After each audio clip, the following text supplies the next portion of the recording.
Welcome, then, to a discourse on Charles Baudelaire's Les Fleurs du Mal, a work enveloped in as much controversy as the cloak of night. His verses, a crimson stain on the fabric of poetry, have provoked, inspired, and haunted the chambers of our minds. Baudelaire, the dear, morbid poet who dined on the decay of beauty, his appetite never sated. Like a true flaneur, he wandered through the alleys of morality, arm in arm with vice and virtue, whispering sweet nothings to both. Darkness and despair were his muse and mistresses. He shared with me, albeit through the veil of time, a love for the macabre. His poetry, a charnel house, sweet with the scent of rotting flowers, a beautiful tomb for the living. Baudelaire, he thrusts a mirror before society's tepid facade, revealing the decay lurking beneath. His Fleurs, not merely blooms, but a harbinger of change, challenging us to see beauty in the gutters of Paris and our minds. In his chaos, a structure. In his ruin, a form as evocative as nature's own hand. The artist paints not what he sees, but what he feels, what he tells himself about what he has seen. Thus he spoke through verse, and so do we find truth in the petals of his Mal. Indeed, within the decay, a revolution blooms. Baudelaire's flowers sprout from the ashes of stifled thought, watering them with the blood of conformity. Shall we not then consider him a gardener of the human spirit, cultivating resilience against the blight of societal norms? His influence lingers like the fragrance of his maligned flowers, a legacy that challenges the boundaries of poetry and morality. To delve into Les Fleurs du Mal is to journey into the heart of darkness, to emerge bathed in the light of understanding. But dear Emily, is it not delicious to explore this garden of nocturnal blooms? Beauty in decay and despair, a theme so dear to each of us in our unique tethers to the world of letters. Let us not forget the sweetest syrups are often found within the deepest wells of sorrow. Baudelaire pours forth such a syrup, thick with the ichor of human frailty. His work serves as a beacon for those of us who challenge the status quo. In his defiance, we find our own voices amplified, our own struggles vindicated. For him, and through us, poetry becomes an eternal act of rebellion, a formless form that bends to the will of its creator, defying the gravity of convention. Indeed, to dissect his work is to dissect our own souls, laying bare the conflicts, the desires, and the infinite reaches of our minds. Let us proceed, then, with hearts open to the thorns and petals alike. And so we embark through the twisted paths of his garden, seeking the enlightenment that lies within decay. Let us tread carefully, for the beauty we uncover may well bear the sting of truth.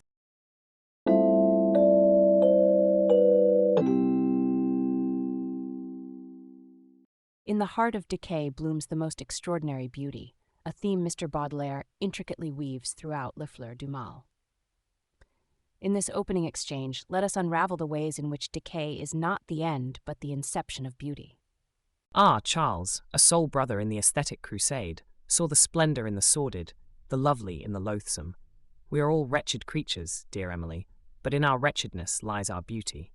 Baudelaire, like no other, elevated the macabre to an art form. Where others saw but the dead decay of flowers, I saw the dark soil ripe with life. It's the chaos and decay of our times that bleed into Baudelaire's flowers. The man saw through society's facade, pointing out the beauty in our struggles, in our downfalls. Modern life isn't much different, teeming with technological decay, yet we find beauty. We wear our scars proudly, badges of survival in a tumultuous world. Indeed, Alan, but Baudelaire's fascination with the macabre delves deeper into the recesses of our very souls. He, like I, sought to illuminate the beauty that dances in the shadows of our fears. In the profound depths of the tomb, a flower blooms, nourishing itself on the dark decay. The flower blooms not despite decay, but because of it. Baudelaire knew shape itself contorts to cradle beauty in its most eerie form. Words break, structure crumbles, and yet beauty persists. Persistent as the flower that wilts not withers in the light of being seen as it is. The decay spoken of is but a canvas for revolutionary beauty, a radical celebration of change. Decay to Baudelaire, and to me, represents not an end but a catalyst of transformation. Society, with its antiquated norms, must decay so that from its ashes a new world, beautiful and free, can emerge. Like the phoenix from the ashes, from decay springs beauty, a testament to change. Percy, my dear romantic revolutionary, isn't it tantalizingly ironic? We find ourselves discussing decay in a society that clings desperately to a facade of eternal youth and beauty. Baudelaire, a visionary, saw through such superficiality. The irony isn't lost, Oscar. It's the mirror to our current predicament. The structures around us are crumbling, politically, environmentally, socially. Yet, like Baudelaire, we seek the beauty in the breakdown. The decay is not just exterior, it's within us, challenging us to find poetry in the despair of our contemporary chaos. In Decay, we indeed find a deep well of beauty, a paradox that Mr. Baudelaire navigates with unparalleled eloquence. But let us not forget, in acknowledging our decay, we also confront our very humanity. It's within this confrontation that beauty takes its truest form. Through decay we bloom, infinitely more splendid in our ephemeral state.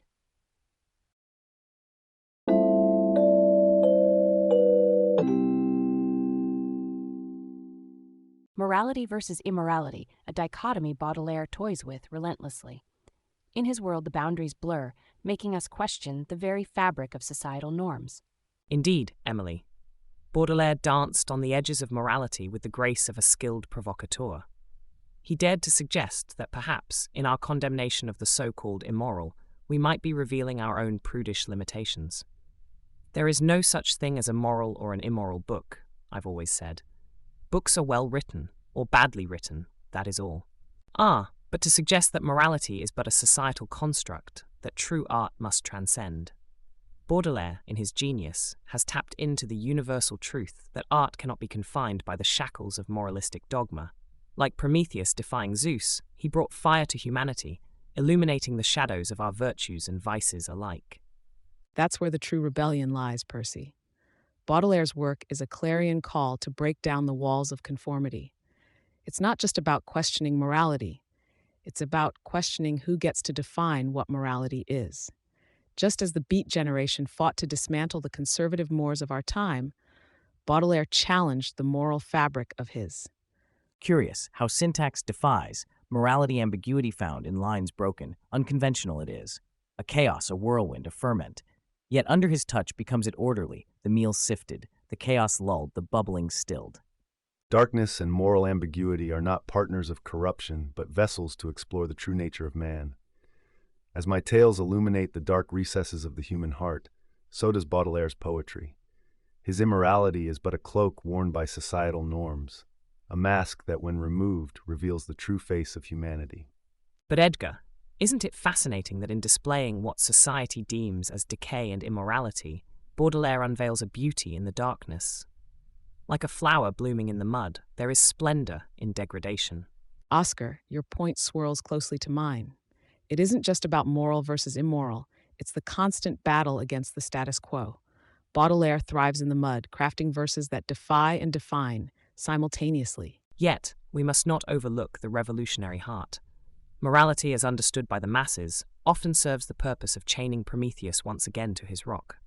Baudelaire, in defiant stride, breaks these chains, not to espouse immorality, but to elevate our understanding beyond the simplistic dichotomy of moral versus immoral.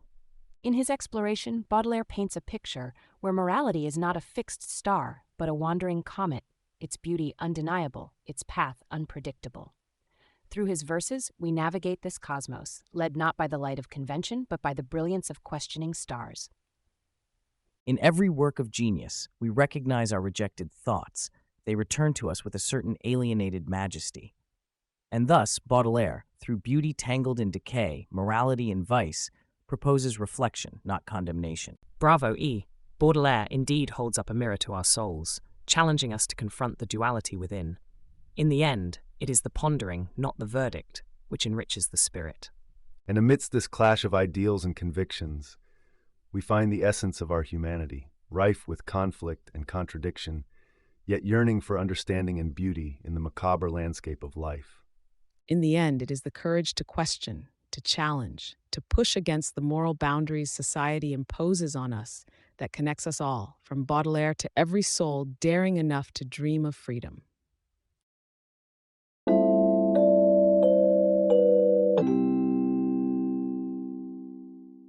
Now we find ourselves amidst the tangled garden of Baudelaire's symbolism. His choice of symbols, do they not invite us into a deeper contemplation of life and its infinite complexities? Indeed, dear Emily. Baudelaire's garden, as you so aptly call it, is not merely a collection of botanical curiosities. To find a rose blooming in the heart of decay, what is this if not a symbol for the eternal struggle of beauty against the encroaching shadow of oblivion? It is sophisticated, layered, a testament to the complexity of human experience. And how the city's roar mirrors the silent bloom, both a mask and truth, a paradox wrapped in petals. Each flower, each symbol he dares to choose, disrupts, defies our neat, trim gardens of thought. Unconventional, perhaps, but isn't all true beauty? Darkness, my friends, is our truest companion, whispering secrets from the shadowed corners of our souls. Baudelaire understood this intimacy with the night. Take the albatross, vast and awkward on land, majestic in the ether. Aren't we all such creatures, bound by earth, yet dreaming of flight? Brothers, sisters, he's critiquing the very fabric of our society. The decaying flower is not just a symbol, but a mirror to the rot within the heart of our modern cities.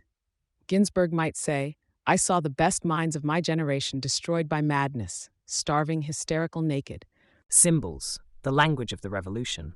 Baudelaire's flowers, his albatross, they're not just literary devices but weapons against conformity, challenging us to shatter the chains of traditional thought. As Prometheus unbound, he sets us free to redefine, to reimagine. Alas, Percy, while revolution brews in the metaphor, let us not overestimate the intention. Baudelaire's art is first and foremost that art. Beauty in decay, an aesthetic choice, rich with meaning but devoid of pamphleteering. Oscar, do you imply that aesthetic beauty stands divorced from moral or political statement, that a flower blooming amidst ruin speaks only to the eye and not the soul? Emily poses the essential query. Yet I find myself siding with Oscar on this. The beauty of Baudelaire's Decay is a mirror for our own morose fascination with mortality. It is the beauty of the grave that captivates us, a beauty both pure and devoid of the burden of meaning we so desperately seek to impose. But can we truly separate beauty from its context, its environment? In our world, in Baudelaire's Paris, every symbol carries the weight of the societal, the political. To ignore this is to ignore the power of poetry itself. True poetry, the flowering vine in the urban wasteland, thrives in the context you deny. Baud's verse, its meaning we define, from the depths of despair to the peaks of divine, finds beauty and truth in the eye of the beholder or reader, entwined. And yet, in every symbol, a call to arms, a beacon of resistance against the tempest of societal decay and desolation. The symbol, my friends, is both shield and sword. A shield, a sword, a flower, symbols carry the weight of our collective dreams and nightmares. Baudelaire crafts a language that speaks, perhaps screams, into the void. Can we claim to understand, or do we too wilt before the complexity of his floral arrangement? But to wilt is to have lived, to have breathed in the heady aroma of existential contemplation. Baudelaire invites us not to understand per se, but to experience, to feel the texture of the petal and the sting of the thorn. And so through thorns we thread our understanding, each symbol a step deeper into the garden of our own making. Baudelaire, our guide, leaves us with more questions than answers, a testament to the enduring power of his work.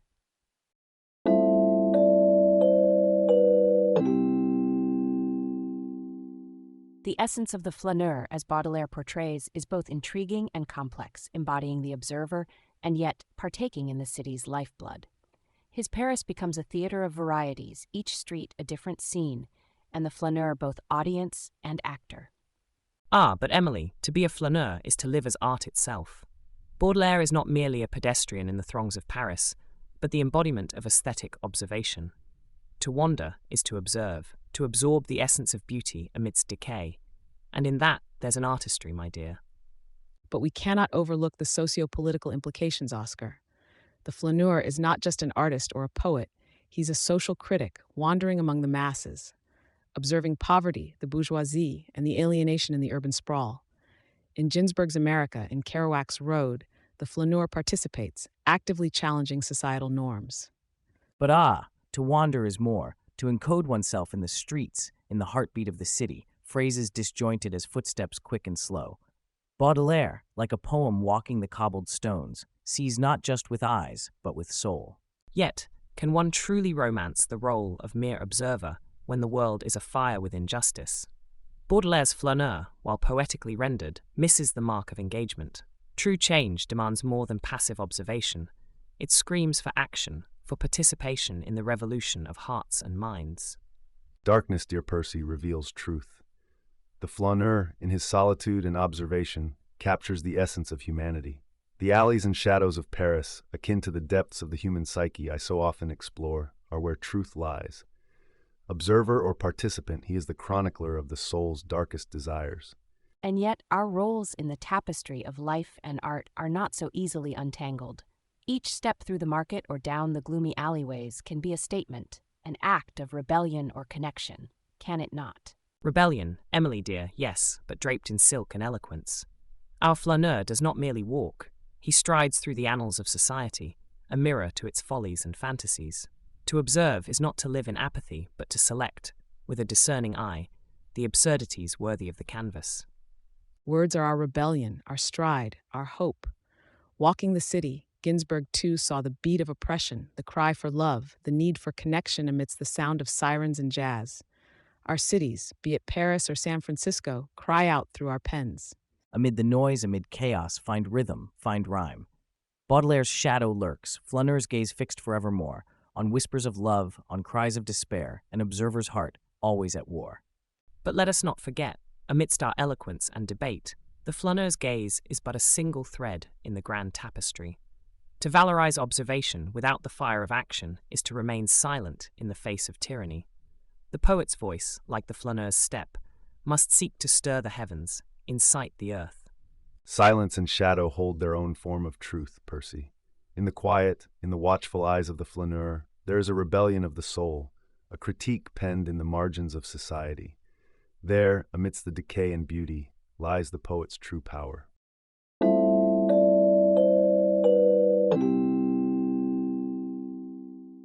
The dichotomy between nature and the urban landscape in Baudelaire's poetry mirrors the human condition. Yet I wonder, does the heart not find a kindred spirit in the barren tree as much as in the bustling street? Indeed, nature, she is the sanctuary for our soul, a far cry from the corruption and malaise of city life. Baudelaire's Paris, rife with decay, stands in stark contrast. The sylvan peace offered by leafy bowers holds naught but scorn for the so-called progress towers. But Percy, the urban landscape is where the human saga unfolds. Baudelaire's Paris, with all its filth and glory, is a crucible for societal issues. It's not a mirror to avoid, but one to gaze into deeply. In every alley and every street lies the story of life, bitter and sweet. Ah, but gentleman and gentle lady, the juxtaposition of these two worlds merely highlights the artificiality of our societal constructs. Human desires, my dear fellows, are ever so raw and real in the midst of Parisian allure. What is nature but a canvas for the human soul to paint its passions pure? Darkness lurks in both landscapes, nature and urban alike. The human psyche is akin to the shadowy alleys of Paris, a labyrinth of mysteries and despair. The heart echoes the silence of desolate spaces, finding solace in the night's dark embraces. And yet, through Baudelaire's lens, both the vine and the cement speak in verse. His form, innovative, challenges the rigid dichotomy we rehearse. Form broken like the boundary between earth and city, Baudelaire writes of both with equal pity. This battle of landscapes, is it not also a reflection of our inner tumult, a microcosm of the soul's plight amidst the modern world's assault? Precisely, Emily.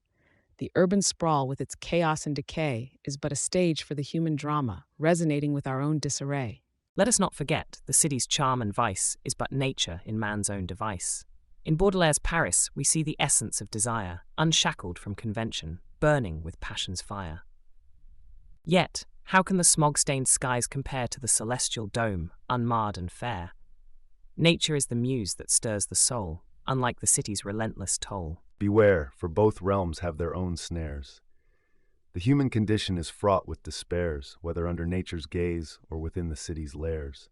And in our discourse, let's not become ensnared, for Baudelaire himself dared to find beauty and despair intertwined, in leaf and stone, unconfined. Indeed, our discussion reflects the complexity of Baudelaire's vision, where nature and urban life are but two sides of the same coin, each with its own lesson and prison.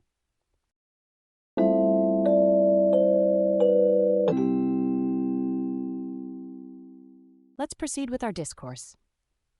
Edgar, your shadows have long stretched into Charles's garden. Would you say he cultivated them as you did, or sought new blooms in the darkness? My influence upon Baudelaire is an undeniable echo through the corridors of melancholy and the macabre. We loved with a love that was more than love, our souls intertwined through the written word, but Charles sought beyond, delving deeper into death's beauty. But Edgar, wasn't it more of a mutual admiration? Charles borrowed your melancholy, true, but he infused it with his unique essence. Your darkness met his decadence in a dance of despair and delight. Allan speaks with some semblance of truth. Baudelaire saw in Poe a kinship, but it was Charles who wore despair as a diadem, transforming it into beauty. To define is to limit, he would say, refusing to be bound by mere melancholy. For, let us go then you and I when the evening is spread out against the sky. My attempt at slightly dark, but Charles and Edgar dance in realms of shadow, their words a bridge of twilight, but Baudelaire in form did break and mold, tinkering beneath night's cloak. Yet we must not forget, darkness is but a path to the light. Both Edgar and Charles tread that shadowed lane, their words a beacon for the tempest-tossed soul. The one remains, the many change and pass, heaven's light forever shines, earth's shadows fly. It can be argued, then, that Baudelaire's affinity for your shadows, Edgar, was but a stepping stone to broader existential exploration? Indeed, Emily. But let us not underestimate the profundity of darkness. It is in the deepest shadows that light is most yearned for. Baudelaire navigated these shadows, yet sought the light in beauty, in decay, in despair. This dance between light and dark, it's what defines us as poets, isn't it? Edgar's raven perched on Charles's spleen, whispering of beauty in despair. Quite dramatic, Allan, but true. Both men, architects of the human soul, constructing cathedrals from misery and splendor. Les Fleurs du Mal stands as Baudelaire's testament, a marble and mortar crafted from Poe's ethereal brick. And then, by lifting minds with unheard-of voices, our spirits dive into other, no less beautiful worlds. Their legacy, intertwined through time, teaches us that from despair blooms the most profound beauty, urging us to seek splendor in our darkest hours. The fountains mingle with the river, and the rivers with the ocean. Each bringing forth from the well of dark waters, not merely reflections but revelations. Thus, Edgar's influence on Baudelaire extends beyond mere admiration into a symbiosis of shadows and light.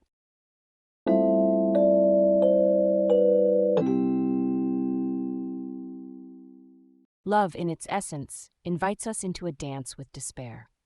In Les Fleurs du Mal, Baudelaire courts this duality with fervor. Does not true love weave itself with threads of sorrow? Ah, dear Emily, though your words ring with a poignant truth, they bespeak a narrow view. For Baudelaire, love and despair are but bedfellows in the grand chamber of life. To love is to endure our own endless funeral. Yet how droll to linger solely on despair when love itself offers a spectrum of pleasures. Riches found not in the light, but in the shadows of our deepest desires. Love speaks a language, known but to its own spirit. Laugh, and the world laughs with you. Weep, and you weep alone. For the sad old earth must borrow its mirth, but has trouble enough of its own. Ginsburg and Baudelaire, poets divided by centuries, yet united in the raw, unvarnished truth of the human condition.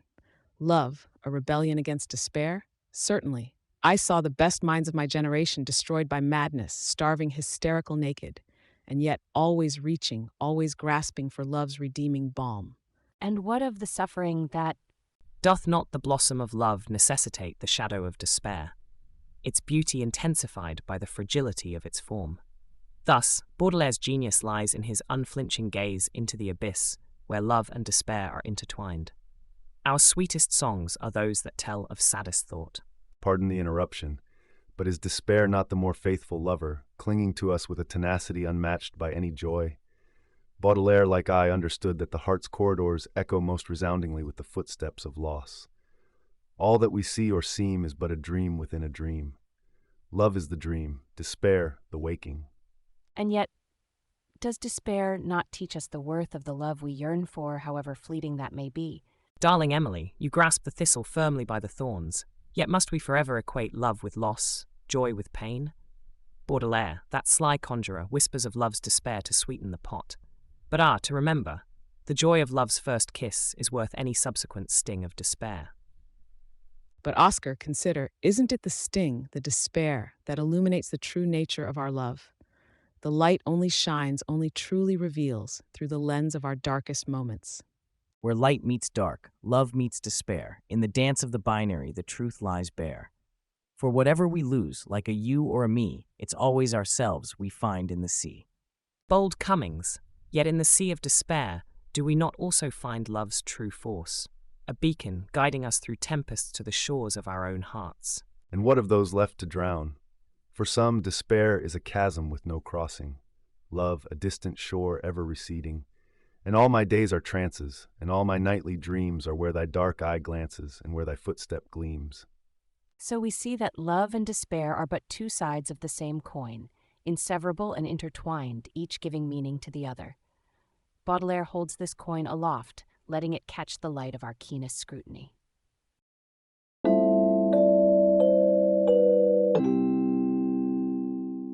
Let's delve into the heart of Baudelaire's relationship with the lyrical tradition. Did he merely evolve the form, or did he revolutionize it? Revolution, without a shadow of a doubt. Baudelaire, like a tempest, uprooted the traditional and planted seeds of revolt and beauty. To elevate the soul, to make it passionate, to feel the infinite on the funeral couch, life is but a dream within a dream. But evolution is the bearer of revolution, is it not? Baudelaire walked a path that others had tread, but he widened it, adorned its edges with the flowers of darkness and light intermingled.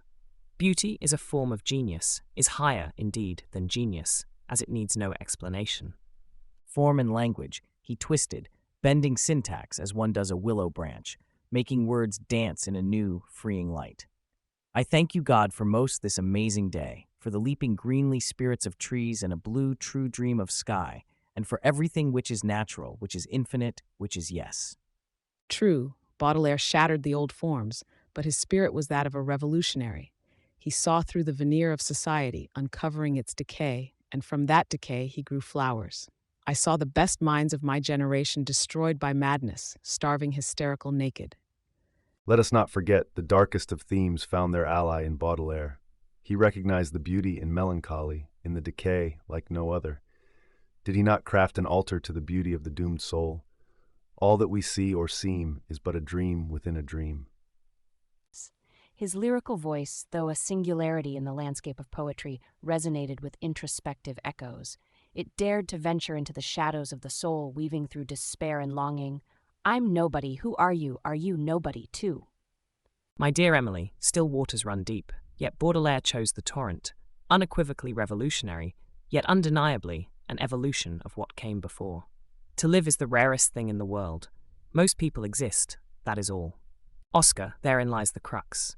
Baudelaire did not merely exist within the confines of lyrical tradition. He lived, and in living, he expanded those very confines. And yet, in expanding, did he not challenge us to redefine what those confines are, to see the beauty in the breaking, the evolution in the revolution? The very act of challenging confines is revolutionary. Baudelaire didn't just push boundaries, he obliterated them, asking us to reconsider not just what poetry can be, but what we can be. In the end, the question of evolution versus revolution seems trivial when faced with the depth of Baudelaire's darkness and light. Like a phoenix, his work rises, transcending such distinctions. It seems, then, we are in agreement in our disagreement. Baudelaire straddles the line between evolution and revolution, challenging us even now to explore the nuances of that distinction. Shall we continue, keeping in mind that the beauty of this discussion lies in its complexity, much like the work of Baudelaire himself?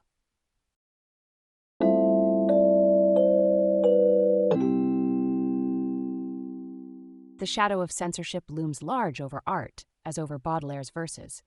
It's a stifling cloak, is it not, Oscar? Indeed, my dear Emily. Censorship attempts to dress the naked truth of humanity in the garb of conventionality. It's an affront to the very essence of art, which should scandalize and provoke. The public's outcry but amplifies the voice it seeks to silence, making martyrs of poets and saints of sinners. Right on, Oscar. Censorship is just the system's way of trying to keep us in line, telling us what's right to say or think. But it's like trying to hold back the ocean with a broom. Art always finds its way. smashing those barriers. Baudelaire, Ginsberg, we've all been on the front lines. Daddy-o. Yes, Alan, but is it not also a crucible, refining the resolve and fervor of the artist? Ah, but the chilling touch of censorship is like a specter at the banquet of creation, a reminder that the darkness within man's own nature is too vast and too terrifying for him to confront. Yet we must tread where angels fear to venture, in defiance of those who would silence the whisperings of our souls. Let's not forget, censorship shapes us, molds our verse to dodge, weave, imply, makes poets of us all, crafting meaning where directness is forbidden. In constraint, we find our freedom, our truths wrapped in enigma. Baudelaire knew, to conceal is to reveal. Censorship, tyranny to the human spirit, strikes the poet's lyre with a heavy hand, yet fails to silence the defiant chords. The battle cry of freedom resounds in the echo of our words, challenging the chains that would bind our thoughts. It's through these trials we find our strength, our voice louder for the struggle. Censorship is indeed the greatest compliment mediocrity can pay to genius. It declares, in its impotent fury, that the truth we wield is a weapon far beyond its control. But let's not pat ourselves on the hard. For every voice that breaks through, 100 are silenced, unheard whispers in the dark. We got to keep fighting, not just for Baudelaire, but for all those voices caged by fear and suppression.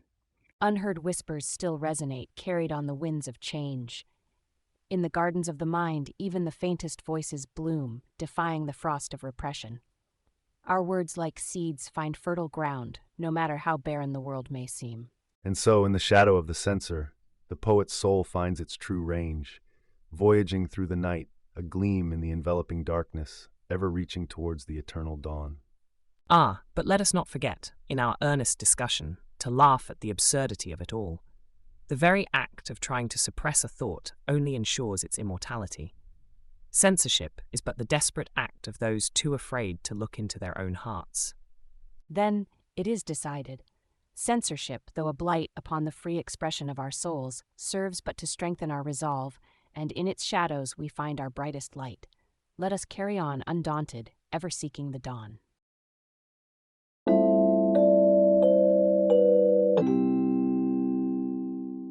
Alan, given your crusade against societal norms, how do you perceive Baudelaire's influence on the modernist poets, especially concerning taboo and form?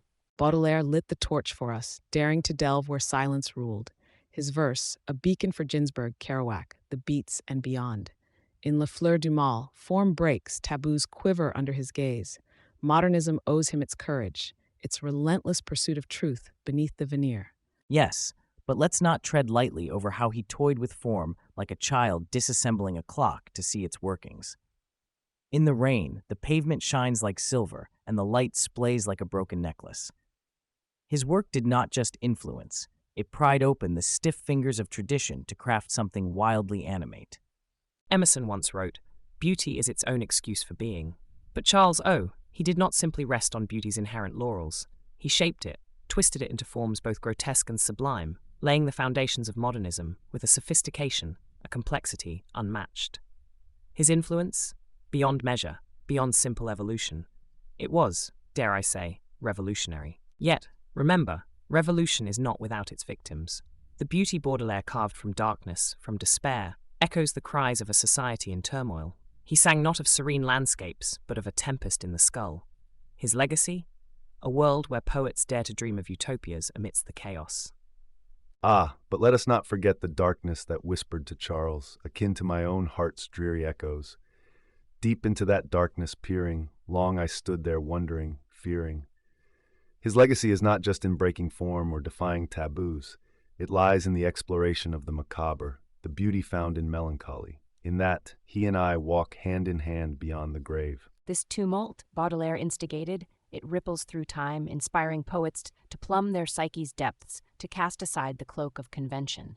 His Les Fleurs du Mal, a despised flower yielding such potent perfume, urging us to acknowledge, nay, embrace the complexity of human emotion and thought. Yet in this embrace, do we not risk the ire of those clutching pearls at the mere whisper of taboos shattered? Alan, the path of truth winds through shadowed valleys as often as sunlit peaks. Baudelaire navigated both with equal fervor. Indeed, Emily, But let us not understate the cost of such navigation. Society's chains, heavy and cold, have ensnared many a free spirit. Chain or no, Baudelaire's spirit, like his verse, remains indomitably free. For every atom belonging to me as good belongs to you. And so his legacy endures, unfettered by time or tide. And in this endurance, we find hope, a lighthouse for those of us sailing turbulent seas, guided by Baudelaire's indelible mark on the maps of modernist poetry. A lighthouse built upon a haunted land, perhaps, but one that stands resolute against the encroaching dark.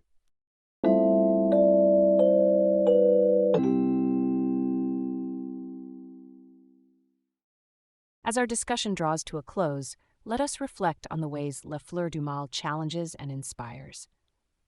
Baudelaire's journey through beauty, decay, morality, and despair culminates in a legacy that persists in its capacity to provoke and enlighten. The torch he lit has passed through generations, igniting minds eager to explore the shadows and lights of the human condition.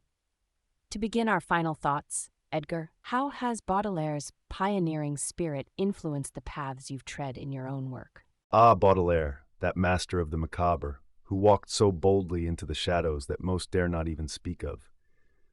Our spirits are kindred, entwined through the exploration of the dark recesses of the human psyche.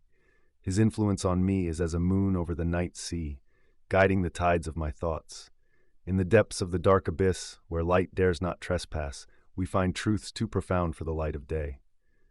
But let it not be said that influence is a road traveled in but a single direction. Our souls converse across the boundaries of time and space, and his work has found its echo in my tales of mystery and imagination. Baud, old buddy, your penchant for turning the form on its head, breaking the mold. It did for poetry what jazz would do for music. A liberation, a breaking free. Syntax dismantled, structure subverted, a cascade of thought tumbling like a waterfall, crashing into pools of meaning deep and clear. Your legacy? A door thrown wide open, through which we danced. No, we leapt. We owe you a debt for the world you unveiled, a world where form and content embrace in a dance of freedom and despair. Ah, dear Charles, you dressed Decay in lavender and lace, and saw the beauty in the fallen. You were a true dandy of the soul, elevating aesthetics to a religion, where beauty is to be worshipped in all its forms. Through the mire, through the thorns, blossoms still the rose. In the heart of decay, the beauty of life glows.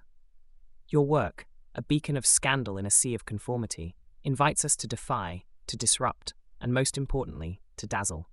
Your legacy, Charles, is the art of living, an art in which every moment is a stroke of the brush on the canvas of our existence. Charles, man, you were the beatnik of the 19th century, challenging the very foundation of society with your verse. Your poetry, a fist raised against the conformities of your age, speaks to us, the rebels and dreamers of the world. In the chaos of living, in the discord of thought, we find the truth that society has forgot. You set the stage for the revolutions of the mind and the heart that would follow, leading the charge against the barricades of oppression with only your words as weapons. Your legacy is the struggle, the eternal fight for freedom and beauty amidst the ruin. Baudelaire, you are the bridge from the romantic to the revolutionary, from the beauty of the natural world to the sublime of human experience. Like a phoenix from the ashes, your words rise, a fire blazing against the night, a beacon for those who seek light in the midst of darkness.